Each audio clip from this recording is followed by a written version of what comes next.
Okay. Okay, so welcome everybody. Super excited that you are all on here for Expand the Business Weekly. This is our live edition. We do this every single Wednesday at 9 a.m. Pacific Standard Time. And if you would like to get reminders, we get some value out of this call, and you would like me to shoot you off a reminder every week so you don't miss it, I'll send you the calendar links and so on and so forth. I just ask that you go to expandthebusinessweekly.com and you can jump right on the reminders. We'll send you an email out, a reminder out the next day or the day before. And then also for those of you, we were talking before the camera went on about WhatsApp. For those of you that use WhatsApp and you check it regularly, I do have a one-way chat reminder system on WhatsApp as well, where I send out just, hey, here's the link, and you can use it to jump right on there. So it's on Pacific time. So I'm in California. So okay, let's jump right into today's call. This is really with a line over it important. And oh, I'm so glad Bijal's in the waiting room. I'm really glad that he's coming in here. So let me make sure he's in here. So um, yeah, so Bijal is in here. Hey, B. Oh, he kind of there. He went away. So we have it set, by the way, that if your cameras are not on, you won't show up. I know that that's what we're trying to do. So that makes it looks tighter. Okay. So I want to talk about. Oh, you know what I want to do? I want to try something with you guys before we even get started. Would you guys humor me for 35 seconds and do something for me? I want to try something. Oh, Bijal's like losing weight and losing burning calories at the same time. I love that. I want to try something, you guys. Hang on, stand by, Ghost Riders. Oh, here it is. That's under host tools. That's where it was. But would you guys do me a favor? I want to try something here. Do you guys see a screen up on your screen with a little poll? Can you guys just very quickly take 5 seconds and just click whatever your answer is? We got 8% of you participating so far, 12%, 16% of you. We'll give you Can we just. do more than one? I'm not sure if you can do more than one. You can't. I just did You it. should only be able to do one. Okay, so yeah, so just pick one. What's the number one reason that you're here today? What this is going to do is it's going to really help us. It's going to really help us do these calls for what you guys are actually really wanting to do and look to do. So if you so 83, so only four of you have not done this yet. If you would just take 1 second, I won't force the few of you that haven't done it yet to do that, but so let's look at the answers real quick, and then Helen will end this poll. So number one reason you're here today: increased revenue. Looks like number one. Number two: develop my marketing strategy. Okay, awesome. Oh, this is fantastic. Here's what's really interesting, you guys. We developed this tool at our team meeting, and we all kind of placed bets on what we thought would be the answer. And this is why I think doing surveys and taking a poll of the audience is really important. Is I am a big loser in what I thought would be the number one reason.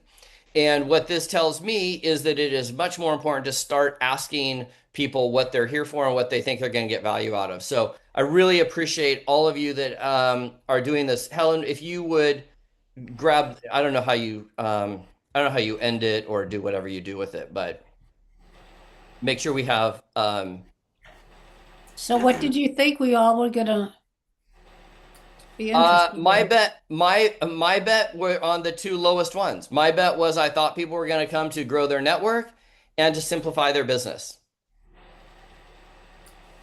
That was my and what I really hear from you guys is that developing marketing and making more money is really the important thing. So that is awesome. So, wow. Thank you guys so much. I really appreciate that. I may start one of these every week just to get a bigger feel for where you guys are and what I can do to help you guys. So, let's talk about I want to start today with a story. And if you're new to this call, I usually bring a topic to the table. We'll talk about it for 10 or 15 minutes. You guys can ask questions, so on and so forth. And then if you have other stuff, you've got deals on the table, investment ideas, revenue streams, something that you need help with, then this call is for us by us. And I do this call because I can. And I'm looking to really grow this. For those of you that are in Platinum Inner Circle, if you put pick in front of your name like Amy did, that just means that I have your permission to highlight you as a member of our Platinum Inner Circle. If not, no worries. There's no judgment, but we do that. Okay. So let's okay, now I'm all into like, I don't want all the host tools. Okay. Sorry, you guys. I'm still learning how to do all this jazzy stuff. There we go. That's what I want here. Hang on. One more. Okay, that's how I want it. Okay. So I want to start today with a story from one of my best friends. Okay. Now, one of my best friends, he's up in Seattle, and he is a real estate agent. Okay. So he helps people buy and sell real estate. Okay. Now, this is not a real estate agent story. It doesn't really mean anything to the story. I could have inserted whatever you are doing for a lifetime or for your career in instead of a real estate agent, but I'm just going to use him as the example. So here's what happens. We meet every week. He's also kind of a client. So he meets me every week, and one week he tells me that he's so excited. He went and had an amazing meeting. These people were ready to sign with him. And in this case, it was a very, very large deal. It happened to be a commercial deal. It happened to be a very, very big deal. He was over the moon with how he believed the listing appointment went. So he was trying to go get the listing, right? He's very well prepared. When you meet him in person, he's very charismatic. He knows exactly what he's talking about. He's an extremely solid broker. Okay. He has his stuff together. Okay. He has his stuff together. So he goes on the appointment. He contacts me. He's like, dude, this is a locked deal. We're in. I couldn't be more excited. And he starts literally getting so excited about this that he already starts his marketing engine for how he's going to market this property. He's already got his list going because we've got it dialed in on what the next steps are. Okay. Calls me, basically emergency calls me a few days later and says, we got to jump on a call. Jump on a call, and he is completely distraught. He is beyond upset. In his mind, not only did he have the job, he closed the job, he was already buying the yacht. Okay, and how many times have we seen a client, we get excited, a potential prospect or a potential client, and then we lose it for some reason? And he was heartbroken. I mean, crushed, like it was really awful, right? And so I said, okay. He said, I'm never going to get it. I said, well, how did you find out that you lost it? He said, I saw it on Facebook that I already saw the listing agent who I'm friends with, or who I know, post the deal up on Facebook. I was like, oh, well, that means contracts are signed. Somebody's already in this deal putting stuff together, right? So I said, okay. I said, did you have a good rapport with these people? He goes, yeah, I thought I did everything right. I said, cool. I said, do you really want to know the reason that you didn't get the job, or do you want to just guess? He said, no, I really would love to know. I said, great. As soon as we're done, I need you to pick up the phone, call the customer, and ask them. And he was like, are you insane? Basically, he did not want to be rejected a second time by calling these people. But he did. Very reluctantly, he called, and he went into it saying, basically, congratulations. I'm so happy you found the right broker for you in this deal. Now, in order to help me get better and my team get better, is there anything that we did or did not do that caused you to make a different decision? Now, I will tell you privately what he told me is what he believed was that the other agent was a family friend. So what he thought was, I met with them, I did everything. Some family friends stepped in and basically got the gig, right? And this is what the customer said. The customer said, well, no, you were awesome. I was 100% ready to sign with you. And then I went online and I did a quick search on Facebook and Instagram and LinkedIn, and it didn't look like you were active. We're part of the same group in our local town. You're not active in there. I couldn't find any activity, and I just thought, well, if you're not active and your stuff is kind of stale, how in the world are you going to market my property to the level that it needs to be marketed to? And that was the reason. The reason was our stuff was stale and it wasn't very engaging. And so then I said, okay, well let's be brutally honest. Let's go take a look and see what they saw. Okay? So the first thing I did was I went to his LinkedIn page. LinkedIn page had had a profile picture that literally was taken when we were in high school together. At least that's what it seemed. It was so out of date. And the last post he had made in LinkedIn was a year ago. No engagement. Next, we went over to Instagram. And before I even got there, he's like, I don't like Instagram. I was like, why? He's like, well, the Chinese own it. I'm like, okay. The Chinese own whether or not you're getting this deal then. We can argue about the politics of it, but here's the reality. Instagram is where you just lost his job. So let's go look at the Instagram account. We go there. Last post was 6 months ago.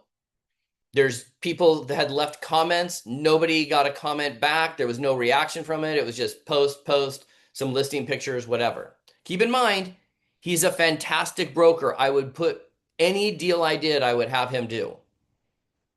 So then we go to Facebook. Dude, I hate Facebook. I'm not techie. I don't know what to do. I don't even like Facebook. Why would I spend time on Facebook when I'm selling properties?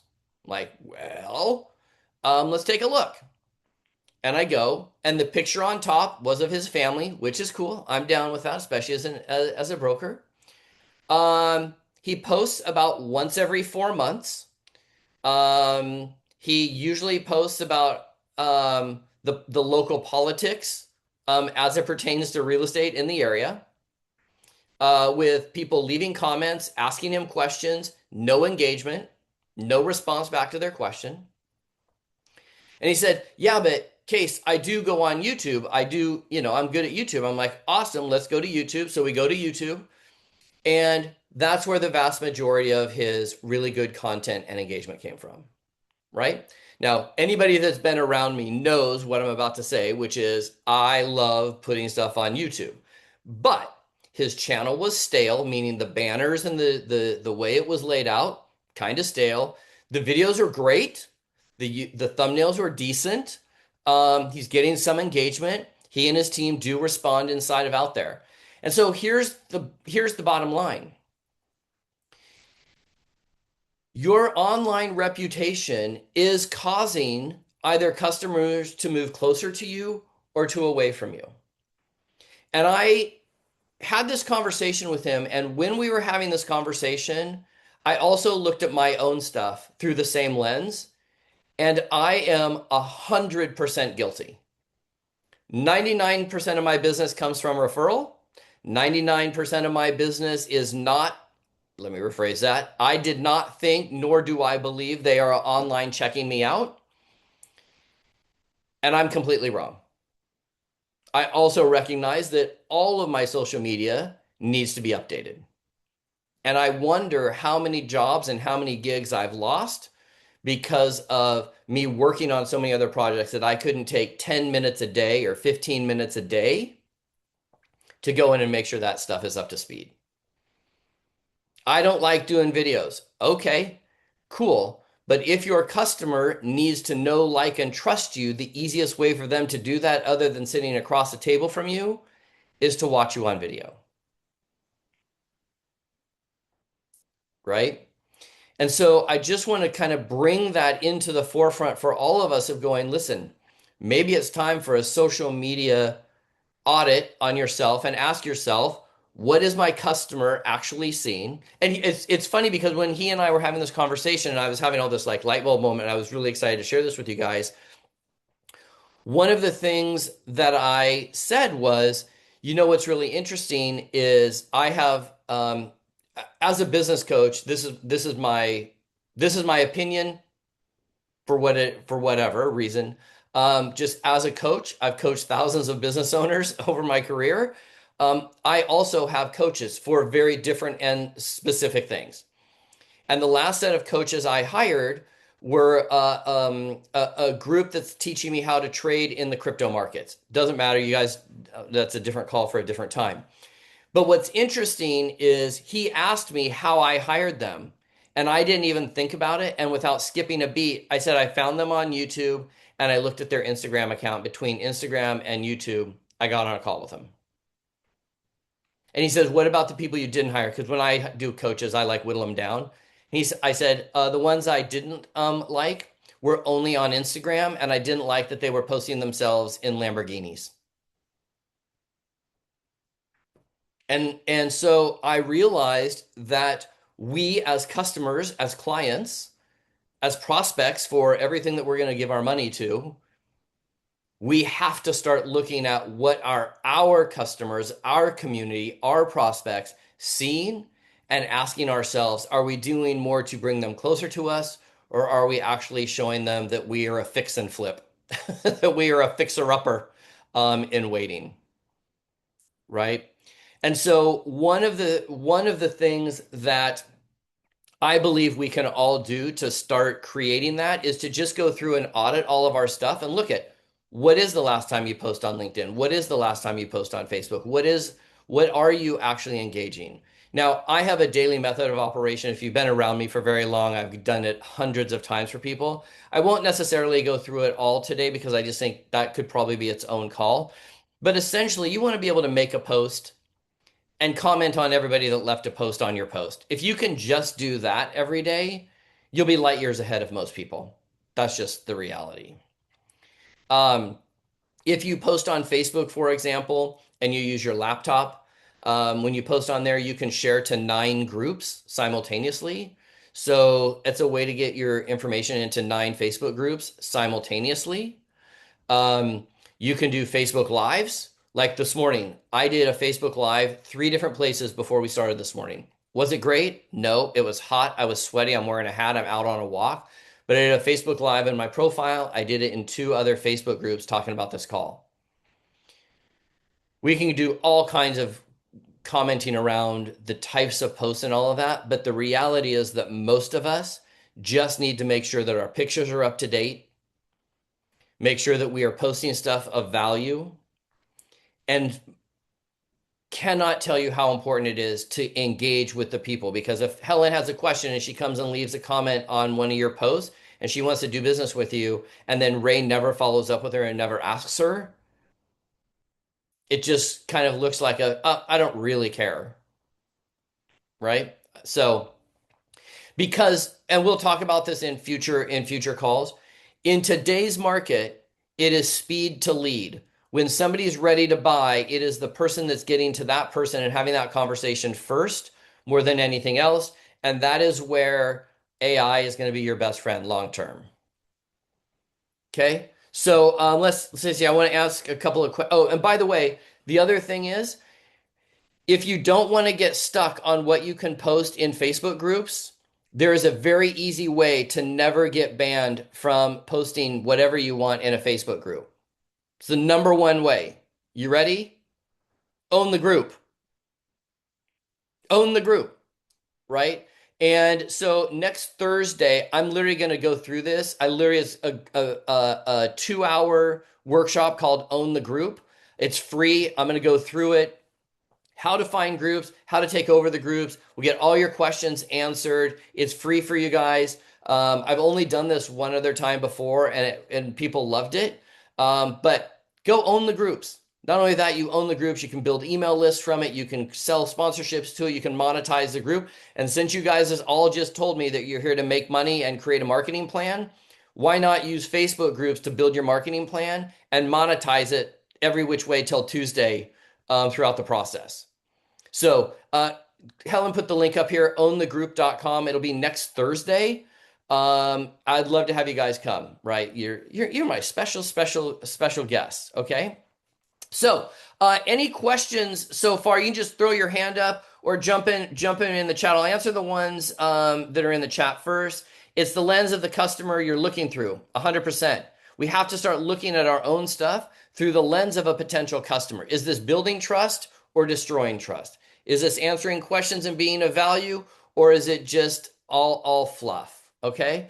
Peggy asked, wondering if the real estate agent can post on social medias to go to YouTube and post the link in the comments. Absolutely. So he's got the YouTube component done.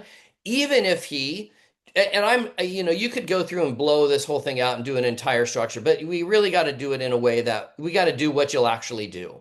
So if I can get him to just take the YouTube video and post it on Facebook, that's better off because he's got his links to join his email list so far in his YouTube channel. Okay. Do you recommend batching your content creation? So this is an interesting conversation. Giselle asks, do you recommend batching your content? My answer to that type of question is very lawyerly-like. And very lawyerly-like answer is, it depends. So I recommend doing whatever it is that will actually get you to do it. Okay? I've been friends with Bajal for a gazillion years. He's amazing at batching content because he can think in blocks of time and turn his creativity on and off. So for him, it's very easy to block out, say, 2 hours and crank out content creation and call it a day. Me, I am very spur of the moment. I am very fly by the seat of my pants. It's like it hits me, I go into it, and I can yesterday morning, I got up and I had a cup of coffee at 4:30 in the morning. And between 4:30 in the morning and 9 a.m. yesterday morning, I probably got 4 weeks worth of work done. It just hit me. So the answer is you got to do whatever is going to be the thing that gets it done. Right? Helen will tell you, they try to time block me like, oh, Casey, you need to do your newsletters and we need to pick an hour on your calendar. It ain't going to happen. They see but you know what happened yesterday morning at about 4:45 in the morning? I got through like 3 weeks of newsletters. I just hit it. So whatever is going to do to get it done. Giselle says, what are your thoughts on cross-promoting your same content across all social media platforms? This is another one. I would rather have you cross-promote it to all platforms than not, but I would rather have you tailor the piece of content to each platform. So context matters. So like if I'm posting on LinkedIn, you may see the same post, but it says, hey, LinkedIn fam. Or if I post on Facebook, say, hey, Facebook fam. Or if you see me do a video in the San Fernando Valley Business Group, I'll say, hey, Valley business owners, I'm talking to that. It may be almost the identical piece of content, but I'll change it contextually to match the thing. But I would rather have you do it across all platforms than to not. When you think about it, your content is only being seen by approximately 2 to 5% of the people that you're connected to at best. So if Francesca posts 20 times an hour, the reality is she's still only hitting about 40% of the people that would see her stuff at best. So you can't overpost. You just can't. The way this would kind of beach up a little bit is if somebody goes to your profile or goes to your Instagram page and then scrolls down. Okay. Yes. Okay. Google reviews and Trustpilot, all integral part of reputation marketing. Something like 95% of buyers look at reviews. Difference between 4.8 and 4.2 is important. Bajal is spot on, right? The guys that I hired for my crypto coaches, they did something that I thought was really, really ballsy. Now, obviously, they knew what they were doing. Otherwise, they wouldn't have done this.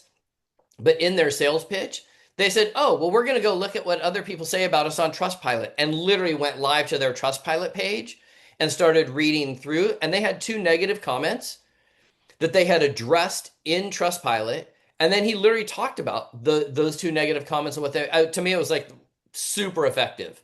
Google reviews, for those of you that have localized businesses, Google My Business, the Google My Business page is literally what AI is pulling from, right? So I'm about to open a yoga studio here in Hollywood, and that Google My Business page is one of the most important traffic drivers going forward. So great point, Pajal.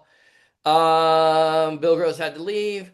What do you think about those people that say we should be posting 10 to 20 times a day on Instagram, Facebook, and TikTok? Is that even necessary? So here is my short answer and my long answer. Yes. If it were up to me, you would be posting 100 pieces of content a day. Here's why. People look at like an Alex Hermosi or a Gary Vee or a Cody Sanchez or a Roland Frazier, and they think of them as celebrities. But the reality is they're not necessarily celebrities. They just post more content than you. So if you're building an online reputation and you think you're going to build an online reputation by one piece of content every 4 days, it's just not going to come close to competing with somebody like Ray, your competitor, who's posting 50 times a day. Number one, he's just in front of way more people, and he's building that online reputation and getting more practice at what he's in fact doing. So I don't know what I think that would come down to each of our definition of the word necessary. I think I post not anywhere close to what I should, and I post way more than most, right? And with some of the tools that are out there today, you can post a ton, okay? Peggy says, how many times a day can you post simultaneous 9 groups? Every single post you do. Now, what you can't do is write everyone in the post. You can only do that one time per day per group. But you can go in and do a group. I mean, I'll show you real quick, Peggy, just so you guys see what it looks like here. If I go to Facebook here, right? So if I start a post here and I just want to say hi.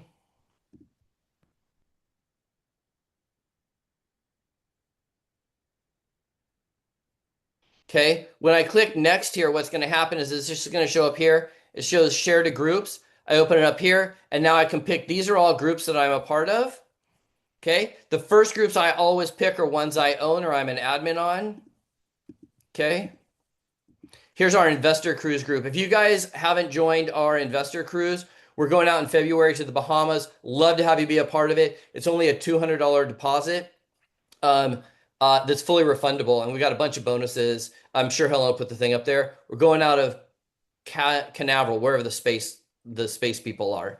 The space people. That's really, we have the biggest space IPO on the planet tomorrow. But so anyways, I'm just clicking here. I can go in here. I can click, and then it's gonna knock me out. It's gonna say I'm done.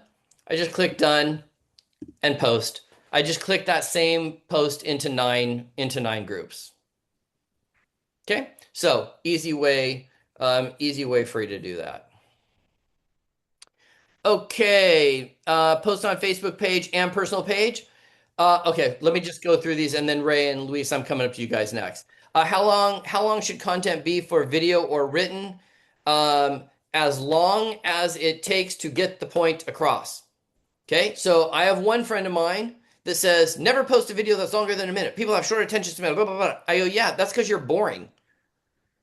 Nobody wants to listen to you for more than a minute, right? And then I was talking with my friend Deanna yesterday, and we were talking about podcasts and how long podcasts should be. I listened to a podcast the other day, 2 days ago, that was 2 hours and 45 minutes, and I wish it was 4 hours.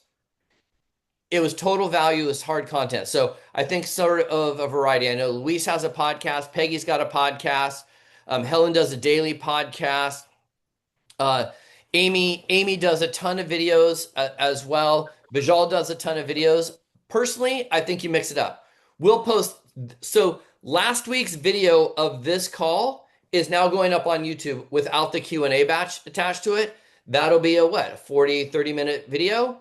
Then we'll take some shorts out of that as well. Giselle, post on Facebook page or personal page. I'm gonna be very explicit about this one. If you take anything away from today, please take this away. Facebook pages are a complete, colossal, 100% waste of time. It only matters to you. Facebook does not show your business page to people that it thinks want to see it because they want to charge you advertising. If you understand the logic of them not giving you free advertising, I would rather have you do it on your personal page, personal profile, and in a Facebook group community that you own or that you're part of where your customers are. I promise you, this will be the conversation we will have next Thursday when you guys join me at ownthegroup.com. There will be people that say, I've spent all this time cultivating my page. And I will say, yes, go put a post on there, come back in 24 hours and tell me if more than 14 people see it. It won't happen. They charge for advertising. Why do you think they're going to give you free advertising when somebody else is going to pay for it? Okay. Lachelle's coming on the cruise with us. Awesome. I can't wait to see you again. Giselle says, how important is it to edit your content? I personally don't edit my content because I know if I do, it just won't get up. Right? I will have an editor start doing it. People like doing editing. You can have someone like Helen do some editing for you if you want. But light edits, you can have somebody on Fiverr do it. There's like CapCut out there. There's all kinds of tools to do it. You can probably do some of it on AI. Again, whatever is going to get you to, here's the thing. I'll leave it this and then Ray, I'm coming to you. The shittiest video done will always outperform the perfect one in your head. I don't know how to say this any other way. The crappiest, most horrible, bad sound, bad lighting, bad content, terrible face wrinkles, whatever thing that you think is bad about the video, that up will 100% always, no kidding, no question, outperform the perfect one in your head. It just will. Okay? Awesome. Ray, let's pop up to you, my friend. Oh, you know what? Here's what I'm going to do. We'll pop up. You know what? Here's what I'm going to do. I am going to shut the recording down of this call because now I know the good questions are going to come. So you guys, I will see you next. Don't anybody on here leave, but I'll see you guys next week. I'm going to shut the recording off and then I'm going to turn the recording back on. So thank you guys for coming in. I'll see you next week. And with that, let's hang tough for 1 second. Okay.